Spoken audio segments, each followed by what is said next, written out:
Good morning भावांनो. आज आहे आपला 30 डे व्लॉगिंग चॅलेंजचा डे 4. तर मग काय, आज सकाळी झाला होता जरा उठायला उशीर, तरी पण तयारी करून निघालो होतो क्लाससाठी. मग बाहेर बघितलं तळेगावात काहीतरी भयानक असा सीन होणार आहे काहीतरी इथं. मग इथून बस चेंज करून आलो क्लासला. कसं वाटत आहे तुला, सकाळी उठून आला आणि क्लास बंद आहे? सरांनी दिलेला टास्क कंप्लीट करून डायरेक्ट आलो मंदिरात. मग मंदिरात दर्शन वगैरे घेतलं आणि निघालो मग इथून.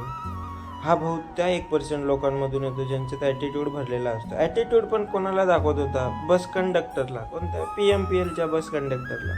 मग काय, कंडक्टर बोलला धर पैसे आणि निघ बाहेर. संध्याकाळी आलो होतो केस कापायला. केस खूप वाढले होते. केस कापणं झालं आणि त्याच्यानंतर घरी आलो, मस्त पूजा वगैरे केली. मी तुम्हाला भेटतो उद्याच्या नवीन व्लॉगमध्ये. तुम्ही लाईक शेअर करा आणि फॉलो करा. यूट्यूबला पण सबस्क्राईब करा.